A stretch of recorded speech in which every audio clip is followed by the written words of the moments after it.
శృతి మించిలా నన్ను మై మరపించకలా తడబడి తల వంచిలా తలపును అని చేస్తే ఎలా మరేం చెయ్యనే నీతో ఎలా వేగనే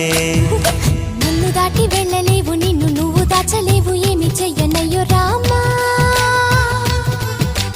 ఉన్న మాట చెప్ప నీవు ఊరుకుంటే ఒప్పుకోవు ఇంకెలాగే సత్యభామా అనుకున్నా తప్పు కదా మో మాట ముప్పు కదా